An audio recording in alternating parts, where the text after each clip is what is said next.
Greetings, and you have been pulled into the black dimension. This is Kevin, and Roger and Donnie got pulled in for this one tonight too, and we are here to discuss Marvel's Eternals.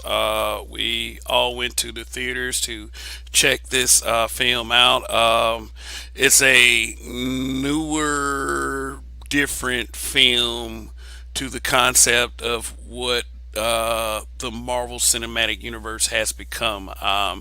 It's in the media already. It's been regarded as an artistic wonder, but it's not without its controversy as well. So, um, myself, Donnie, and Roger, we are adults. We're just like the rest of fandom. We know better than to listen to critics, so we went and checked it out for ourselves.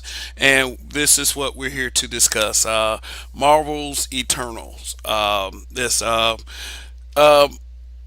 would say visually a masterpiece, visually, but we all had to vote. We have a rating system, and Roger, if you would like to go ahead and explain the rating system, then we'll get on with what we all decided. So, what's going on, fellas? What up? What up? What's What up, up? Jen? Yeah, what's up, gents? What's up, gents? Um, okay, well, yeah, we do have we have a rating system here. We look at movies on three tiers. The best tier is the buy.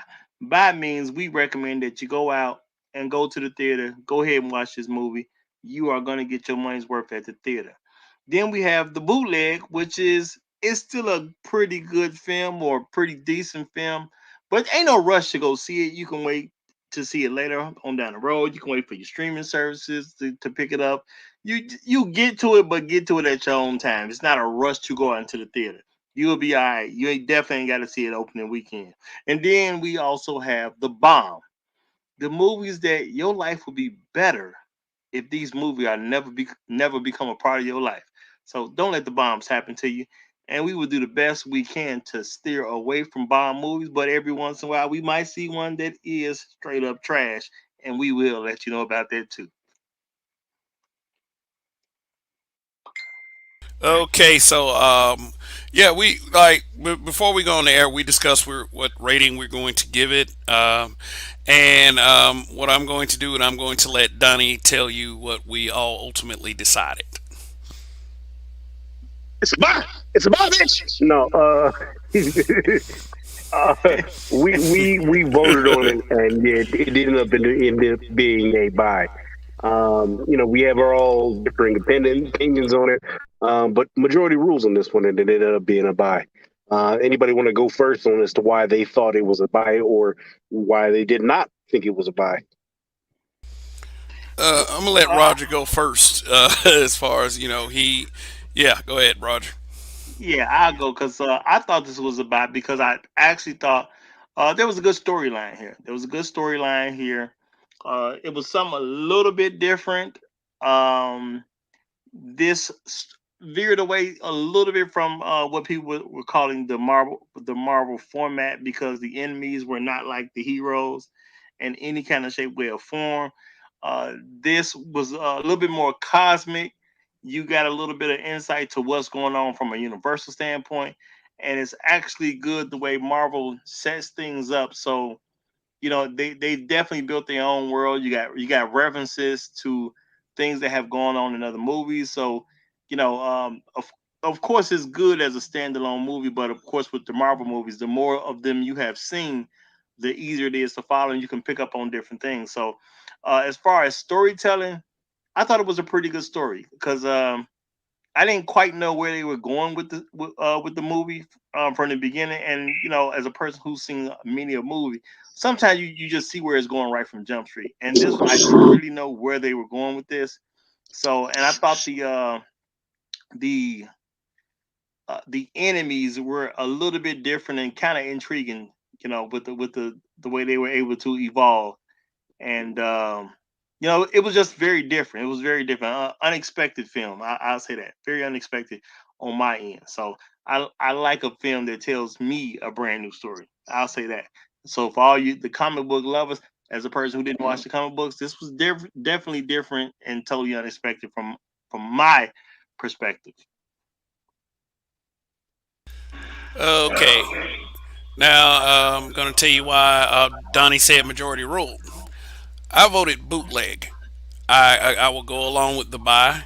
I do not have a problem with the reasoning that Donnie and Roger gave. The reason why I say bootleg is because of the fact that this movie, number one, it dragged in a lot of parts. Number two, it introduced some very important characters, and they didn't get the chance to really flesh them out. But um, at the same time, the movie was about the Eternals and not those characters in particular. But I felt as if this would probably have worked out better as a Disney Plus series, maybe an 8 episode Disney Plus series. Yes, because it had a lot of, I would say, like I said earlier, artistic expression, and it was a good film. I will give it that. It was a good film, but for the way they dragged it out and for everything they were showing in the characters, everything they were showing as far as what happened throughout the history of the characters, it was a lot. Seemed like crammed into a 2+ hour film. That's just my thing about it. And it probably would because of some of the details they missed in the film, and it seemed like they dropped the ball with a couple of characters, a couple of missed opportunities here and there. Um, I would say bootleg, but because of the importance of the film story to the continuity and the continuation of the Marvel Cinematic Universe, I understand why it had to come to theaters. But that was pretty much my reasoning for it. It was visually stunning. I do like the introduction of the Celestials, which are very very important to the Marvel Cinematic Universe itself, and the film itself really does go into explaining why a lot of things are happening and are about to happen in the MCU. So the decision is, we here at the Black Dimension tell you definitely go check it out, especially if you are a fan of what has been accomplished with the Marvel Cinematic Universe thus far. And the Marvel Cinematic Universe is a very entertaining, very entertaining genre of film, and this doesn't disappoint. So that's my take on it. Now, Yeah, go ahead. yeah. So the reason I voted buy on it was I didn't have any attachment to the characters. I didn't feel like the story was strong enough on its own. But I think what it represented was good enough to buy for me because it keeps me in a childlike state for the next Marvel movie. Overall, the movie wasn't just that great. It just wasn't that great. But I see this as a stepping stone that has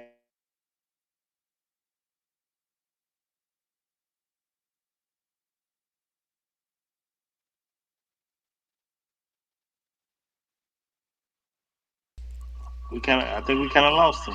No, he mute. oh, can you hear me? Oh, okay. I Yeah. don't. Yeah, I don't know. But basically, yeah, you had too many things in this movie that were influential on the next part of the series, in my opinion. You had. We doing spoilers on this one or no? Oh yeah, spoiler alert. Yeah, Yes, yeah, yeah, we're spoiler alert. going into the spoiler part of it now. So go Okay, ahead. yeah. So yeah, you had Blade. You had an Eternal die on Earth, or not an Eternal. You had a Celestial die on Earth. You had a Celestial pop into space and leave a magnetic field for the Fantastic Four to travel into. It was a lot for me. I felt like this was a lot to grow on. But as far as the characters in the Eternals, I had no attachment. Didn't really care. The only one I was sad about dying was Wong, and it's because he's Wong. And actually, he's not Wong. That's Wong, sir. Yeah, but Sir, that's Wong. That's he looked that's just like Wong. He must have Wong must have descended from him some kind of way. I mean, I'm that thinking that like, is Buff Wong. That is a Wong variant. I don't know how to explain it, but that is Wong, sir. Hmm. And he's talking about Gilgamesh, of course. Gilgamesh. Gilgamesh was a super strong one. Now, here's the thing about Eternals. There was a some controversy. First of all, with this thing they like to do called diversity and representation, there were this was based on the original Eternals comic out of Marvel Comics, as are a lot of the like all of the stories out of the Marvel Cinematic Universe and all of the characters. But there were some race swaps, there was some gender swaps, and there was another swap in particular. Let's go ahead and get the gender swaps out of the way. Ajax, played by Selma Hayek, was originally a male. Sprite in the comic book was originally a male. Makari was originally a male, and I think the team was originally all white.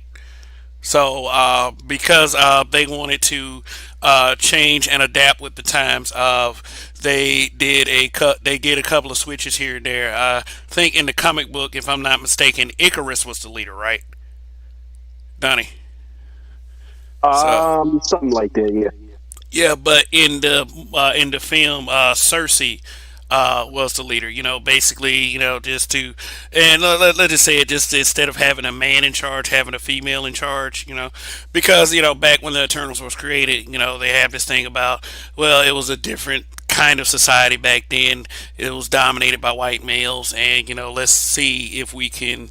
We can switch it up a little bit so everyone will be represented properly. Uh, which, if it benefits the story itself, there's no problem with that. There's no problem with that. Is the only thing that, and the only thing when they do push this kind of thing that I have is they concentrate more on that than they do with the actual story, trying to produce a good story. But um, it was it this movie didn't fall short as far as the story itself. It just kind of dragged a little bit. Um, and it were the switches necessary per se? Would you have liked to see the Eternals? As far as the original creative vision that they had for them, you if you are a diehard purist comic book person, then yeah, maybe maybe that'll do it for you. But we have a diverse fan base now, and that's just the way it is. So it's not like it's just going to kill the story. It wasn't like diversity and representation is necessary, but to make it the focal point would cheapen the story itself. I'm one of those guys that feel as if you should come as close as possible to the creator's original vision. That's just me. But we've already explained what we liked about what the parts that were positive about doing this. So I mean, as far as the characterizations, as far as how everyone was pulled off, it looked good on film. So y'all have anything to add to that? Yeah, yeah. You know what, the whole diversity thing is I mean, I guess it's cool if it's there, but I really wouldn't have minded seeing what the writers really came up with at first. I'm not one of those people that has a whole lot of. I don't need people to change up things here and there so I can quote unquote feel included. I'm I guess I don't have it like that when it comes to a movie. I mean, just give me the movie. Let me see a good movie. I think diversity is a nice thing, but just to keep issues down, you just create more characters and you create more diverse characters. I understand that stuff was made a long time ago, and it was a bunch of white guys sitting down making comic books at the time. I don't have no issue with that. Um, yeah, but as time goes on, you add brand new characters and you make the new characters more diverse.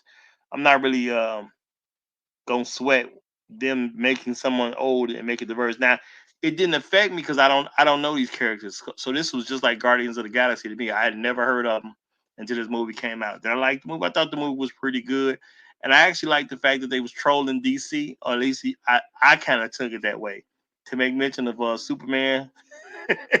So I was like, was they trolling DC a little bit? I thought that was kind of funny, but all in all, it was a good film. So don't, I really wasn't that invested in who was what, and what was what. I just need a good film at the end of the day. So I appreciate all those who trying to be woke, but it ain't that serious at the end of the day, at least not for me. Yeah. One thing about the Eternals themselves was because they came to Earth, a lot of the mythology characters and fictional characters were based off their existence. So that's I think that's where, as far as story wise, they were trying to get the Superman dig from. But just based on the fact that they said something about their biggest rival in comic books. It's like, Marvel and DC, kind of like WWE and WCW back in the day. Yeah, I mean, except for the fact that DC is still going on right now. Yeah, it's like to take a swipe at the other your rival, which yes, they do have a series of films themselves that haven't been quite as successful as the MCU. But from the upcoming slate of films in that universe, it does have the potential to try to at least start competing. So yeah, I'm glad you pointed that out, Roger. Yeah. Hey, ain't nothing wrong with a little friendly Mhm. troll from one big company to another. And speaking of trolls, there were important characters that were introduced. There are four in particular that were introduced. Um, the Black Knight, Dane Whitman is his real name. As far as the comic story, he was played by Kit Harington.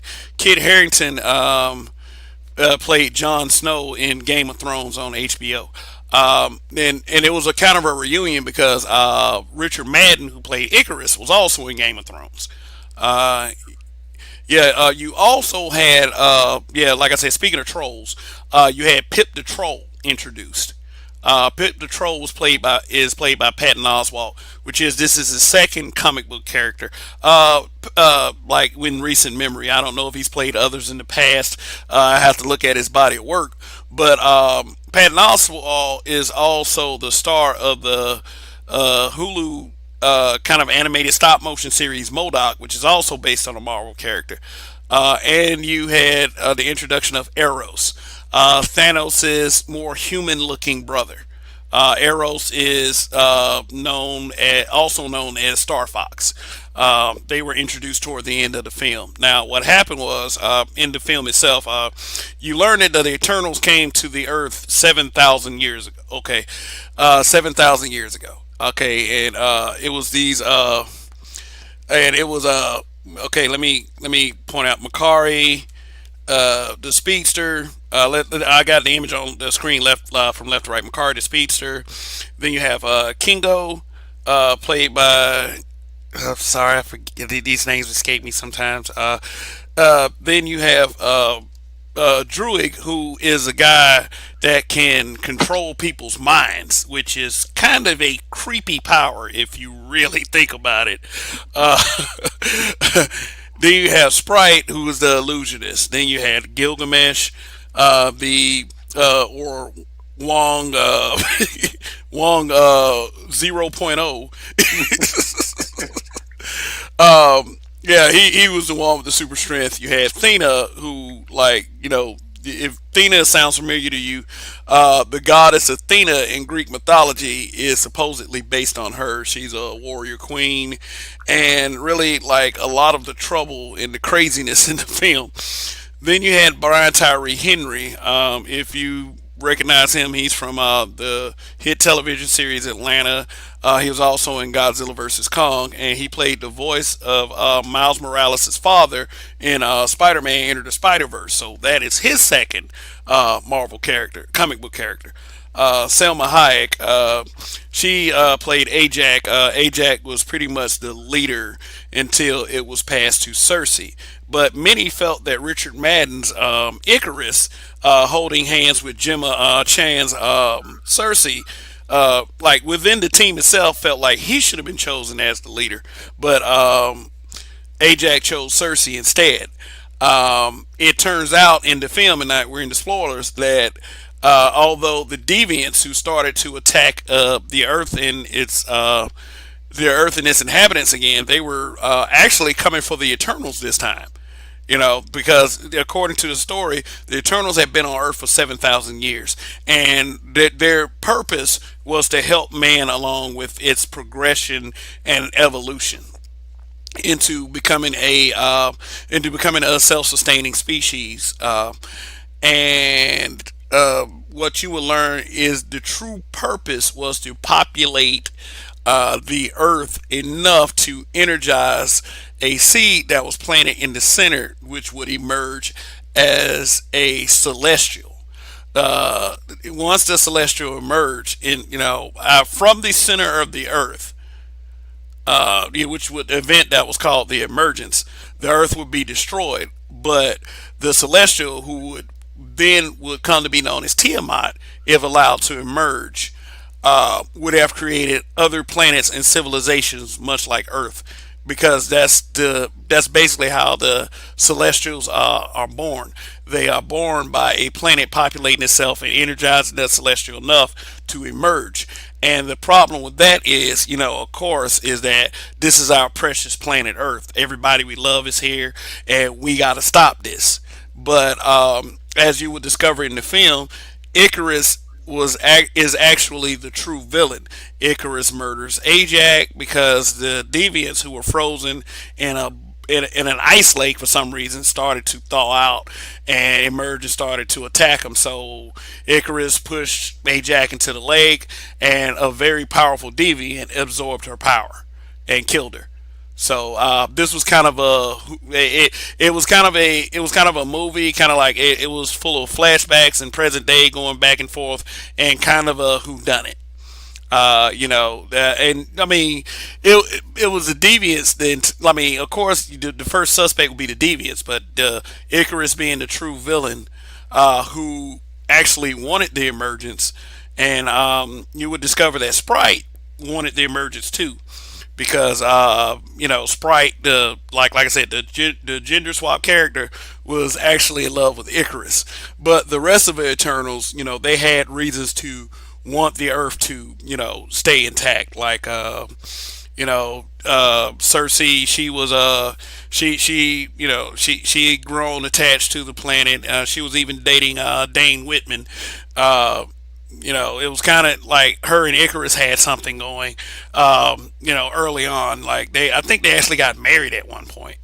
As the film says. Yeah, Gilgamesh. Go ahead. Sorry. Yeah, no, I just saying they did.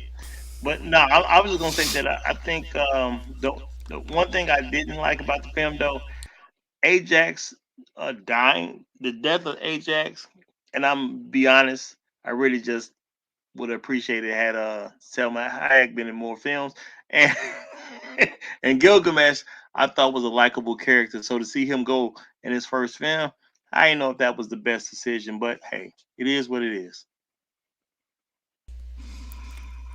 Uh, okay. Yeah. In what I was about to say. Yeah. Yeah. So the object is to stop the emergence. What you will discover about the Eternals is okay. When human civilization got too brutal and too advanced in their weaponry, the Eternals, like, they started to kind of started to wear down on them. And Thena all of a sudden attacks the other Eternals and almost kills one of them.